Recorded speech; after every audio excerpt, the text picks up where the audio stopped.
अध्यक्ष महोदय,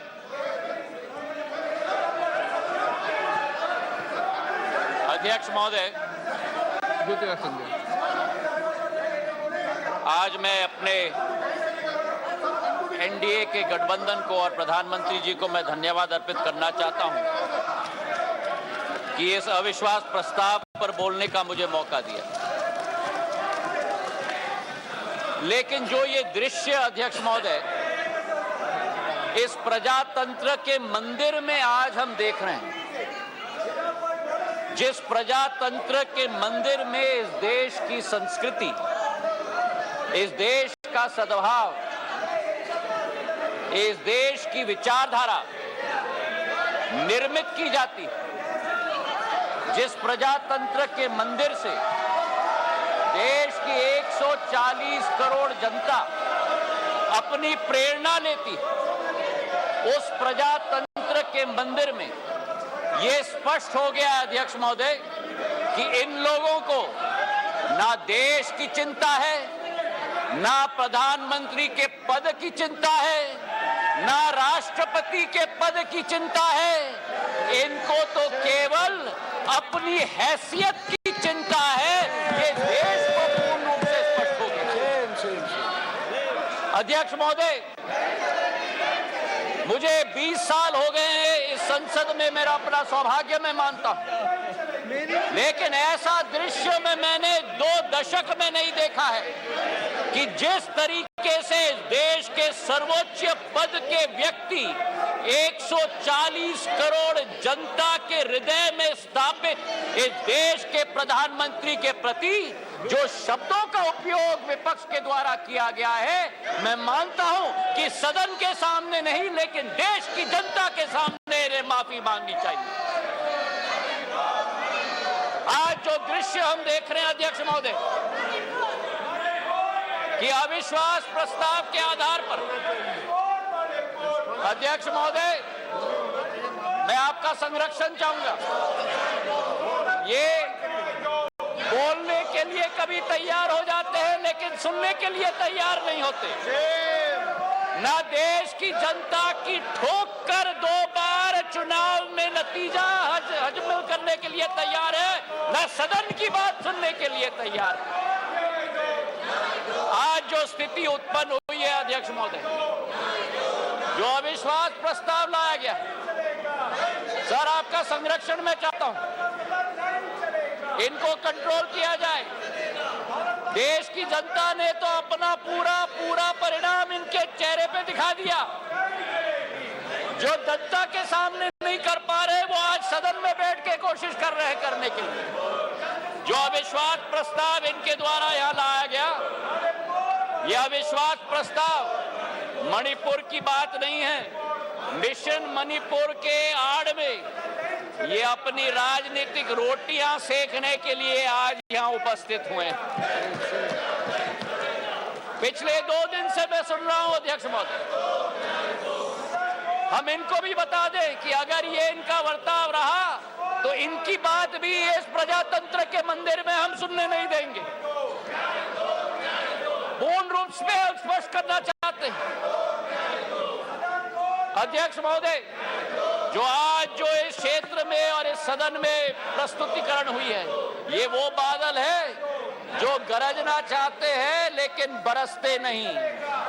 ये वो बादल है जो चर्चा में रहना चाहते हैं लेकिन चर्चा सुनना नहीं चाहते। अध्यक्ष महोदय, आज अध्यक्ष महोदय ये अविश्वास प्रस्ताव जो लाया गया है, सारे आवश्यक विमर्श एक तरफ रखे गए और इनकी हट एक तरफ। हमारे देश के प्रधानमंत्री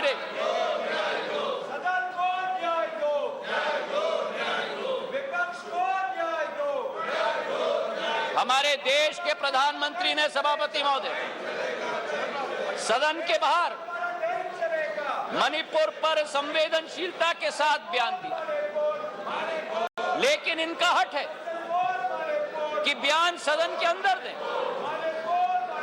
गृह मंत्री जी ने यहां बैठकर दिन प्रतिदिन स्पष्ट किया कि जिस दिन जिस घंटे पे आप चर्चा करना चाहते हैं हम तैयार है करने के लिए, लेकिन 17 दिन इसी तरह ये सदन को इन्होंने चलने नहीं दिया।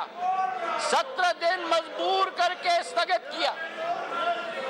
और आज अध्यक्ष सभापति महोदय, मैं स्पष्ट करना चाहता हूं कि जो ये लोग मौन व्रत की बात करते हैं, मैं इनसे पूछना चाहता हूं 1993 में जब मणिपुर की जातीय हिंसा में 750 लोगों की जान गई थी, तब तत्कालीन प्रधानमंत्री नरसिम्हा राव जी ने सदन के अंदर मौन व्रत क्यों धारण किया था? इसका जवाब ये दे। और केवल सन 1993 में नहीं, लेकिन 2011 में जब मणिपुर में 123 दिन ब्लॉकेड चला, जातीय हिंसा चली, तब उस समय में भी तत्कालीन प्रधानमंत्री मनमोहन सिंह जी ने सदन के अंदर मौन व्रत क्यों धारण किया था? इसका उत्तर भी ये लोग दें। तो सभापति महोदय, मैं आपसे पूछना चाहता हूं कि ये अगर दोगली राजनीति नहीं है, ये अगर पॉलिटिक्स ऑफ कन्वीनियंस नहीं है, तो क्या है? मैं पूछना चाहता हूं। आज सभापति महोदय, लोकतांत्रिक व्यवस्था पर मैं इनको भाषण नहीं दूंगा, लेकिन जो इनकी अवसरवादी सोच है उसका पर्दाफाश पूरे देश के जनता के समक्ष में रखना चाहता हूं। ये जो समूह है I.N.D.I.A. इस समूह में एक प्रोफेसर हैं जो मोरालिटी की बात करते हैं, सिद्धांतों की बात करते हैं, मूल्यों की बात करते हैं, लेकिन प्रतिनिधित्व वो एक ऐसे दल के करते हैं जिन्होंने भ्रष्टाचार की नई कीर्तिमान स्थापित की। इस I.N.D.I.A. समूह में एक ऐसी समूह की नेत्री है जिस समूह की नेत्री सोचती है कि कश्मीर को भारत के साथ जोड़ना सबसे बड़ी भूल है।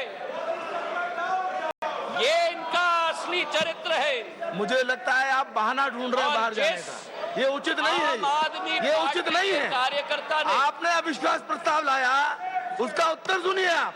ये बिल्कुल मर्यादाहीन व्यवहार करना, उसके बाद वॉकआउट करना, ये लोकतांत्रिक संसदीय व्यवस्था की दृष्टि से उचित नहीं है। नो, बिल्कुल गलत बात है ये।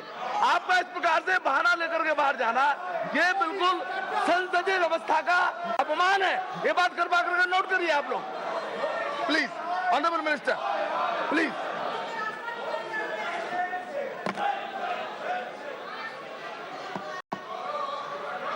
सभापति महोदय, देश की जनता ने इनको बाहर का दरवाजा दिखा दिया है। अब सदन से भी स्वयं बाहर जा रहे हैं।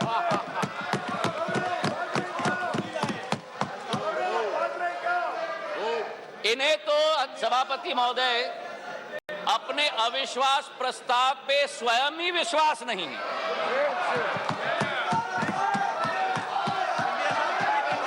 सुन लो, सुन लो, सुन लो, धैर्य रखो और सुन लो। इतने उत्तेजित मत हो। जो देश की जनता ने परिणाम दिया है वो स्वीकार करो। अब सभापति महोदय, इनके जो एक समूह है I.N.D.I.A.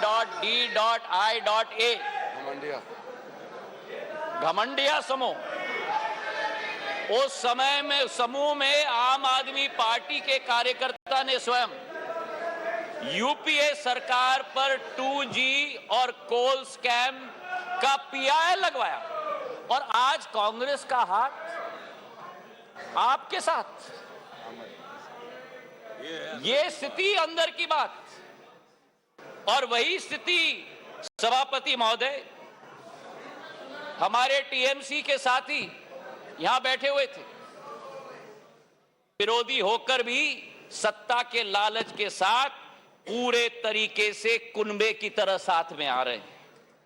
आरजेडी और जेडीयू की बात करें, लालू प्रसाद यादव जी पर जो रोजगार का आरोप लगाया था, जमीन पर रोजगार का एक्ट का आरोप लगाया था, वो जेडीयू के वर्तमान के अध्यक्ष ने स्वयं सीबीआई को सबूत अपने हाथों से दिलवाया था और आज दोनों हाथ में हाथ मिलाकर चल रहे हैं।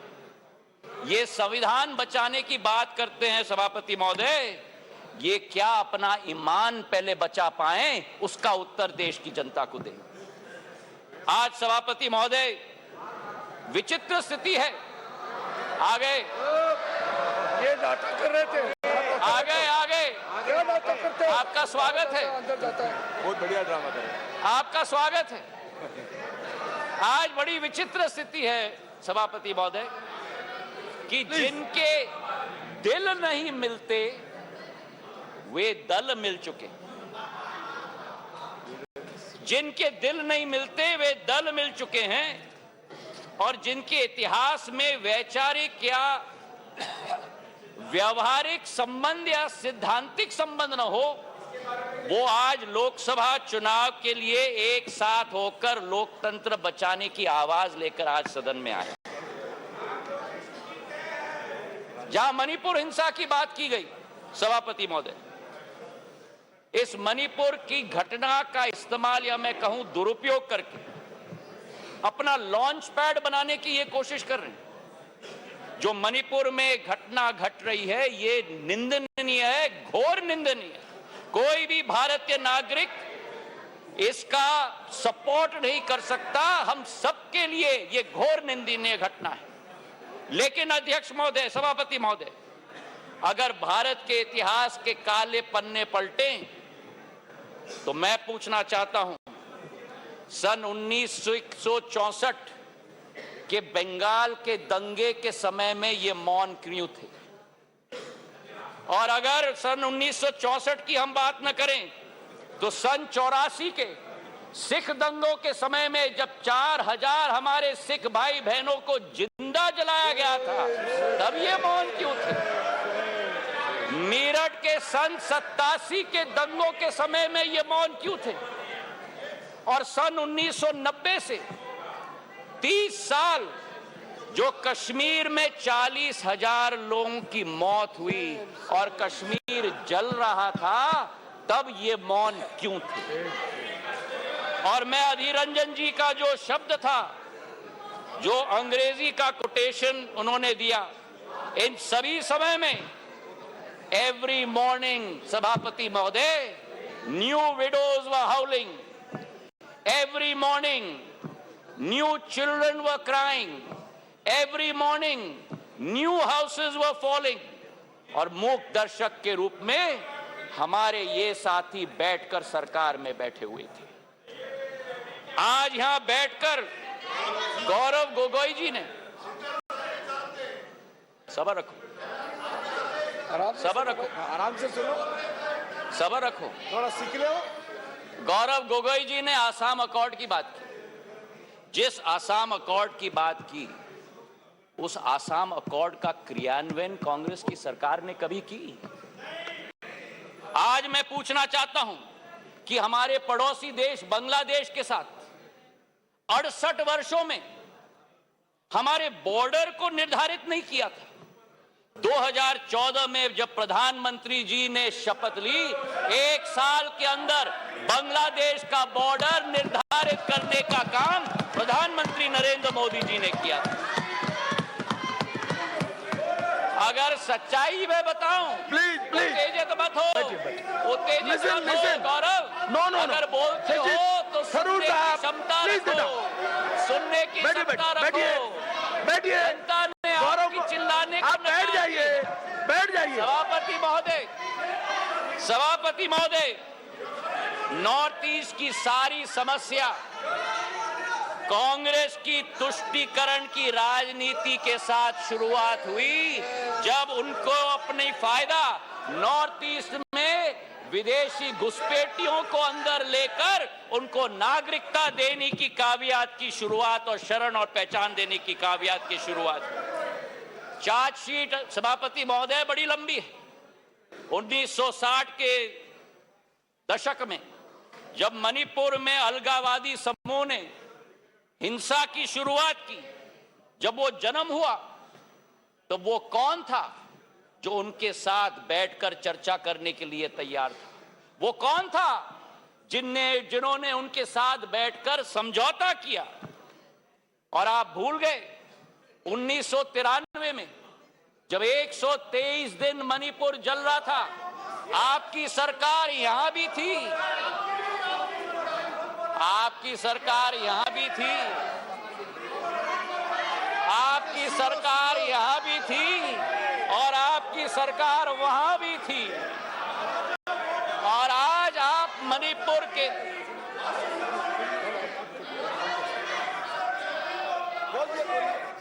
और आज सभापति महोदय अधीर दा उठकर कह रहे थे कि मणिपुर के सांसद क्यों नहीं बोले।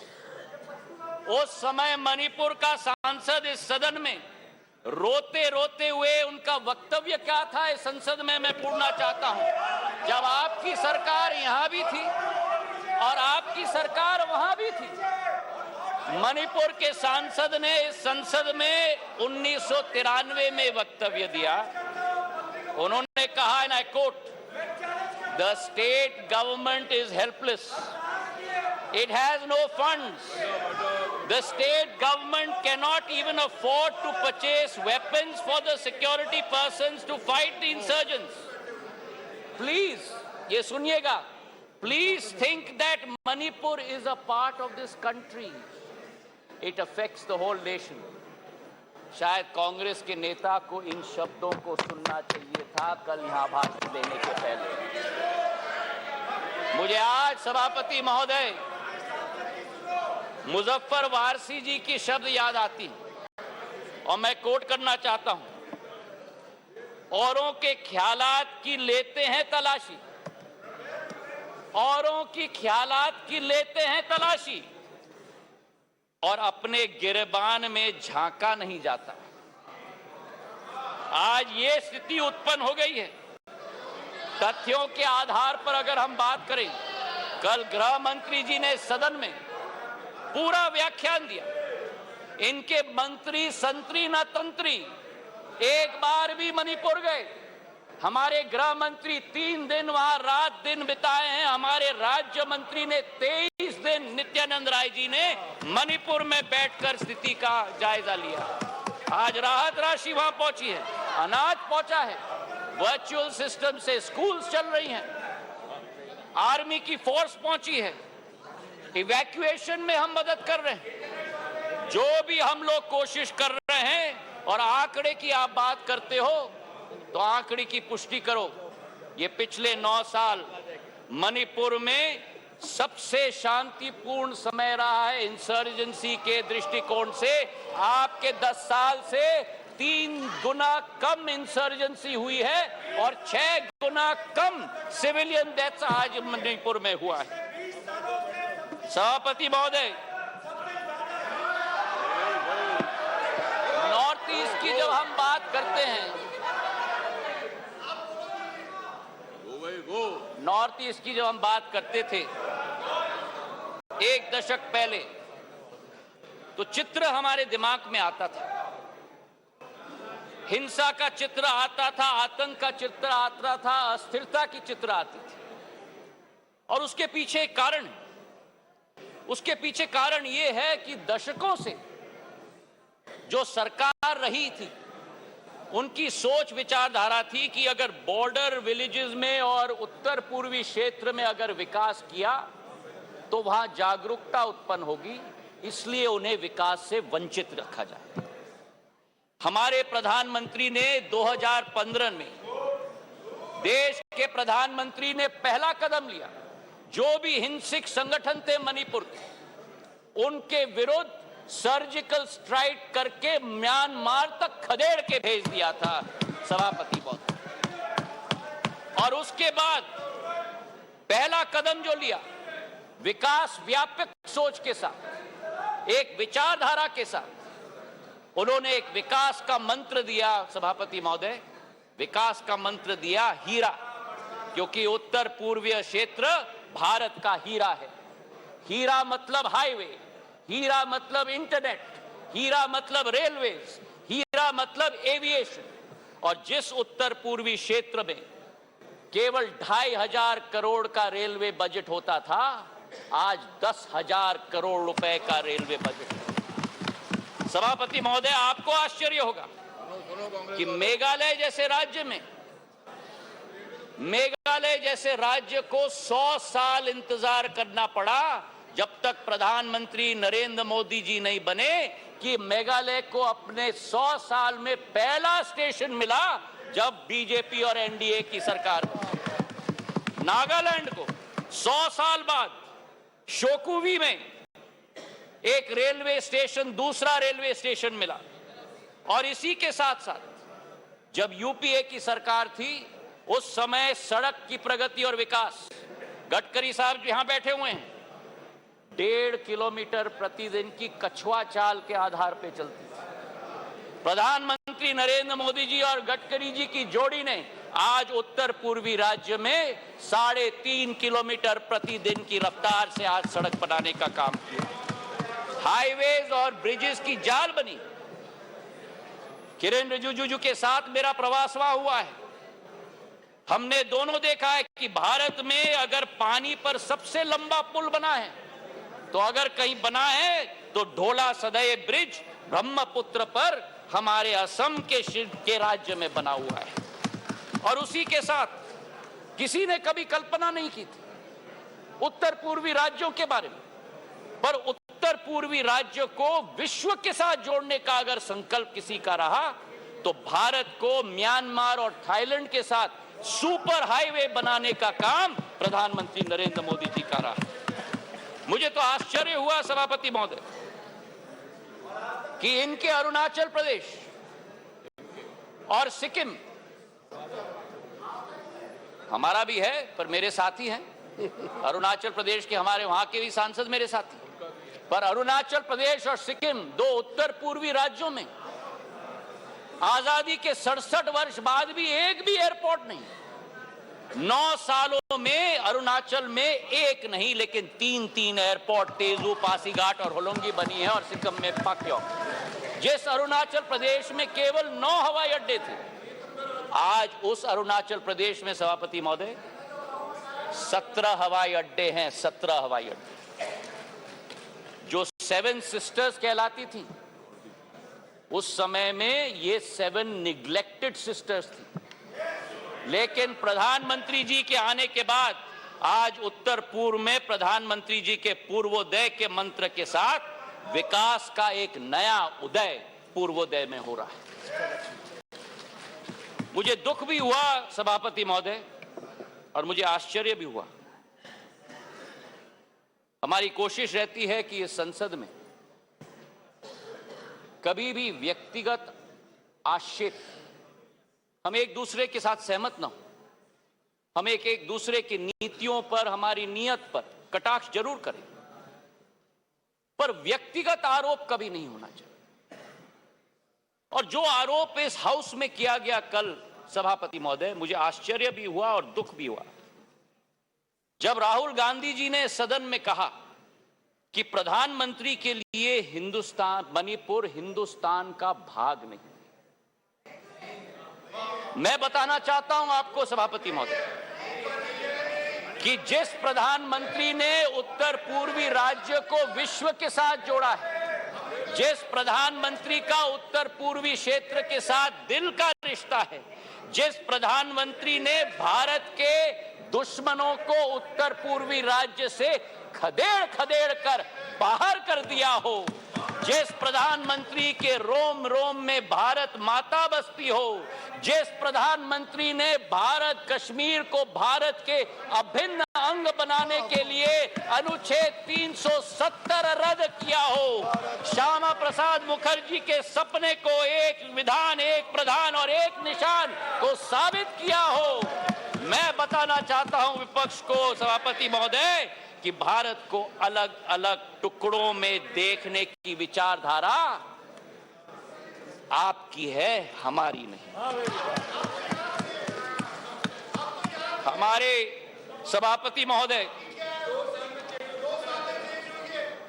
बैठो बैठो बैठो, आराम से बैठो। आपने ही चेंज कराया मुझे, कान खोल के सुन लो, सत्य सुन लो, आपने ही चेंज कराया। जिस अब मेरा मुंह मत खुलवाना। सभापति महोदय, जिस अविश्वास प्रस्ताव को ये लेके आए, इसका सत्य देश की जनता के समक्ष होनी चाहिए। जिस तरह से एक एक वर्ग का विश्वास तोड़ा गया है और जिस तरीके से प्रधानमंत्री जी ने एक एक वर्ग का अविश्वास को विश्वास में परिवर्तित किया है, वो सत्य आज इस सदन के द्वारा देश की जनता के समक्ष जानी चाहिए। We get together in celebrations.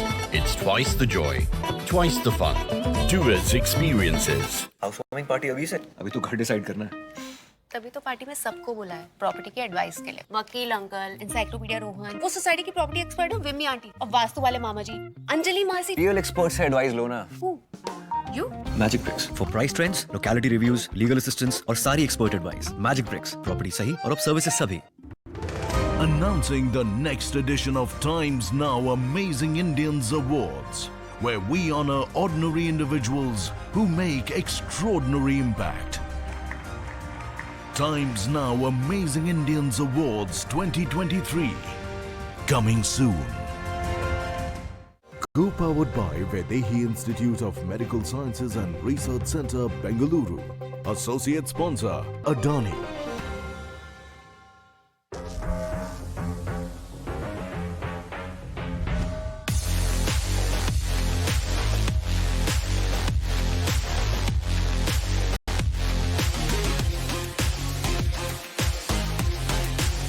Redmi 12 series goes on sale on the 4th of August.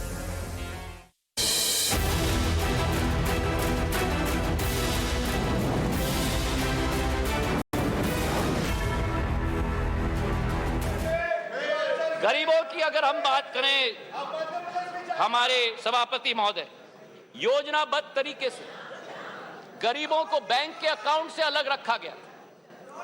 हमारे देश के पूर्व प्रधानमंत्री ने कहा कि जब 1 रुपया भेजा जाता है केवल 15 पैसे खाते में पहुंचता, मतलब 85 पैसे बिचौलियों की दुकान के आधार पर जाता। आज हमारे प्रधानमंत्री के द्वारा, नरेंद्र मोदी जी के द्वारा 50 करोड़ जन धन अकाउंट स्थापित करके 25 लाख करोड़ रुपए गरीबों के खाते में डालने का कार्य किया गया है। सभापति महोदय, हमारे गैस के कनेक्शन उज्ज्वला महिलाओं के लिए, हमारे घरों के 3.5 करोड़, हमारे क्षेत्र, हमारे देश की जनता को उत्पन्न करने के लिए हमारे प्रधानमंत्री जी की सोच। अर्थव्यवस्था की बात हमारे वित्त मंत्री जी ने किया। मैं एक बात उनकी बात में जोड़ना चाहता हूं। स्कैम्स की लंबी लिस्ट कल गृह मंत्री जी ने पढ़ी थी। कोल का स्कैम हुआ, 2G का स्कैम हुआ, अनेक स्कैम हुए। और आज मैं बोलना चाहता हूं कि जिस राह पर इंडिया नहीं लेकिन भारत चल रहा है प्रधानमंत्री जी के नेतृत्व में, जहां कोई निजी हित नहीं होगी, केवल राष्ट्र हित होगी, उसी संकल्प के साथ हम लोग आगे चल रहे हैं। 9 साल में सभापति महोदय, हम लोग 10 नंबर आर्थिक व्यवस्था के रूप से आज 5 नंबर तक पहुंचे जी। ये एक बहुत बड़ी उपलब्धि है। लेकिन आज मुझे आश्चर्य है जब कहा जाता है कांग्रेस के एक नेता के द्वारा कि इस क्षेत्र में ओवर कॉन्फिडेंस देखिए। कांग्रेस के नेता बयान देते हैं कि सरकार चाहे किसी के भी हो, लेकिन भारत को तीसरी सबसे बड़ी अर्थव्यवस्था बनना तो अरिथमेटिक इनएविटेबिलिटी है। तो ये इनएविटेबिलिटी की गारंटी आपने 9 साल पहले क्यों नहीं दी? कांग्रेस की सरकार के समय आजादी से आज तक 67 वर्षों में हम लोग केवल 12 नंबर से 10 नंबर पर पहुंचे, और जब 9 साल में 10 नंबर से हम 5 पर पहुंच जाएं तो अरिथमेटिक इनएविटेबिलिटी बन जाती है। ये दोगली नीति कहां से हुई? और आज हमारे दोस्त अमोल कोले जी ने पर कैपिटा इनकम की बात उठाई। मुझे खुशी है उन्होंने उठाई। आपको आश्चर्य होगा सभापति महोदय ये सुनते हुए कि भारत 67 सालों में भी सब साउथ अफ्रीका की पर कैपिटा इनकम को हमने पार नहीं किया। जब इनकी सरकार होती थी 9 साल में पर कैपिटा इनकम आज डबल हो चुका है सभापति महोदय। हमारी सोच और विचारधारा, बैंकिंग सेक्टर की हम बात करें, बैंकिंग सेक्टर देश की रीढ़ की हड्डी होती है और लोन्स तो इनके समय में बच्चों का खेल हो गया था। एक कहावत थी कि फोन पर लोन, ये स्थिति हो गई थी। 5.5 लाख करोड़ से ज्यादा एनपीए का पहाड़ छोड़ के गए थे। आज उसकी सफाई अरुण जेटली जी ने और निर्मला सीतारमण जी ने करके देश को आगे बढ़ने के लिए कैपेक्स की एक नई रचना की शुरुआत की। कभी हम कल्पना कर सकते थे कि भारत में 10 लाख करोड़ रुपए का कैपेक्स का प्रोग्राम होगा और इंफ्रास्ट्रक्चर का कैपेक्स का प्रोग्राम भी ऐसे कि 10 साल में 15,000 किलोमीटर की रेलवे लाइन बनी और एनडीए सरकार के समय में 26,000 किलोमीटर की रेलवे लाइन बनी। हाईवे की निर्माण की बात करें तो 67 वर्षों में 91,000 किलोमीटर के हाईवे और 9 वर्षों में, गडकरी साहब जी यहां बैठे हैं, 55,000 किलोमीटर की हाईवे 9 सालों में 1,45,000 किलोमीटर की हाईवे बनी। और यही स्थिति सिविल एविएशन के क्षेत्र में 74 एयरपोर्ट 67 वर्षों में और 148 एयरपोर्ट 9 वर्षों के अंदर। और इसी के साथ जो हमारा पावर डेफिसिट कंट्री था आज पावर सरप्लस हो गया है। हम लोग स्टील इंपोर्टर होते थे, आज स्टील एक्सपोर्टर बन गए। 216 गीगावाट से 420 गीगावाट पर पहुंच चुके हैं। कोल के मामले में 565 बिलियन टन से 900 मिलियन टन और इस वर्ष 1 बिलियन टन का उत्पादन देश करेगा कोल का। सभापति महोदय, मैं ये कहना चाहता हूं कि ये अरिथमेटिक इनएविटेबिलिटी नहीं है। आज भारत जो 2014 में 5 मिनट और 2014 में दूसरे देशों पर निर्भर होता था, प्रधानमंत्री जी ने आत्मनिर्भरता का सिग्नल दिया। जिस देश में हम लोग झोली निकालकर वैक्सीन की भीख मांगते थे, आज उसी भारत में 2 वैक्सीन का आविष्कार होता है और उत्पादन होता है। 220 करोड़ टीके लगते हैं, कोविन का एप्लीकेशन लगता है, एप्पल से एयरबस मैन्युफैक्चरिंग फैसिलिटी लगा रही है, सेमीकंडक्टर से चंद्रयान 3। आज भारत का तिरंगा झंडा भारत में नहीं, विश्व में नहीं, चांद पर लगाने का संकल्प प्रधानमंत्री जी का है। ऑटो के सेक्टर में 7 नंबर से 3 नंबर, टेलीकॉम के सेक्टर में 12 नंबर से 2 नंबर। ये अरिथमेटिक इनएविटेबिलिटी नहीं है, ये सशक्त नेतृत्व और दक्षतापूर्ण सरकार का परिणाम है। मेरे सभापति महोदय, प्रधानमंत्री जी का संकल्प है कि तीसरी पारी में भारत में वर्ल्ड क्लास इंफ्रास्ट्रक्चर गांव-गांव तक हम पहुंचाएंगे। ये मोदी जी की गारंटी है। तो आज सभापति महोदय, ये स्वच्छ इंडिया अभियान की बात कर रहे हैं। ये कहते हैं कि नफरत के बाजार में मोहब्बत का दुकान लाएंगे। इनका दुकान तो भ्रष्टाचार का दुकान है, झूठ का दुकान है, तुष्टीकरण का दुकान है, अहंकार का दुकान है। केवल का नाम दुकान का बदलते हैं, सामान वही है। राहत इंदारी जी के शब्द मुझे याद आते हैं कि नए किरदार आते जा रहे हैं मगर नाटक पुराना चल रहा है। मैं ये कहना चाहता हूं कि अधीर रंजन चौधरी जी ने स्वयं कहा कि ये मजबूरी का गठबंधन है। मैं उनको कोट करना चाहता हूं। उन्होंने एक इंटरव्यू में कहा था, अधीरदा ने, सबको लगा है कि इस समय जो मोदी शाह का जगरनॉट चलते हैं, सबको लगा है कि इस समय जो मोदी शाह के जगरनॉट चलते हैं, सबको एकजुट होना जरूरी है। ये मजबूरी है पॉलिटिक्स में तो मजबूरी रहती है। आज ये अविश्वास प्रस्ताव इसलिए लेके आए हैं। मैं ये पूछना चाहता हूं कि कौन सी इंडिया की आवाज ये उठाते हैं जब विदेश जाकर टू इंडियाज की बात करते हैं। ये कौन सी इंडिया की आवाज उठाते हैं जब गलवान में हमारे सेना के शौर्य और उसी के साथ सर्जिकल स्ट्राइक पर उंगली उठाते हैं। ये कौन से इंडिया की आवाज करते हैं जो कोरोना जैसी भीषण समस्या में राजनीति पर उतर जाते हैं। और आज पिछले 2 दिनों से सभापति महोदय मैं सुन रहा हूं विपक्ष को, कोई महाभारत की बात कर रहा है, कोई रामायण की बात कर रहा है, कोई राम की बात कर रहा है, कोई रावण की बात कर रहा है। अच्छा है कि आज धर्म की बहुत याद आई इनको। कोई जनेऊधारी है, कोई मंदिर की परिक्रमा कर रहे हैं, कोई यज्ञ आयोजित कर रहे हैं, कोई पार्टी तो अपने संकल्प पत्र में डाल रहे हैं कि राम वन गमन पथ का हम संकल्प करते हैं। मैं इनको स्पष्ट रूप से बताना चाहता हूं, ये मुखौटा नहीं चलेगा। हमारी देश की आज 140 करोड़ जनता की आस्था और पीढ़ियों की सपना हमारे मर्यादा पुरुषोत्तम भगवान राम का भव्य मंदिर अयोध्या में प्रधानमंत्री नरेंद्र मोदी बनाने जा रहे हैं। तो आज इनको मैं कहना चाहता हूं कि तीसरी बार भी, 2 बार आपको रिजेक्ट किया है, तीसरी बार भी प्रचंड बहुमत के साथ एनडीए की सरकार यहां स्थापित होगी। जी धन्यवाद। पर प्रधानमंत्री नरेंद्र मोदी जी के नेतृत्व में भारत आज चल चुका है अमृत काल से शताब्दी काल के सफर पर। विश्व गुरु के रूप में भारत स्थापित होगा, इसमें कोई 2 राय नहीं। और आप इस सत्य को अपने झूठ के साथ पराजित नहीं कर सकते। मैं अंत में 4 लाइन करके अपना बात समाप्त करता हूं।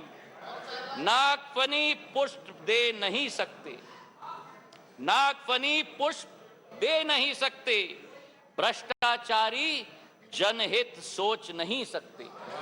नागफनी पुष्प दे नहीं सकते, भ्रष्टाचारी जनहित सोच नहीं सकते। आपातकाल लगाने वाले संविधान की रक्षा कर नहीं सकते। जनता विरोधी की जिनका रहा है इतिहास, कितने भी चेहरे बदल ले, कितने भी चेहरे बदल ले, जनता के हो नहीं सकते। जी धन्यवाद। श्री विजय हंसदा जी।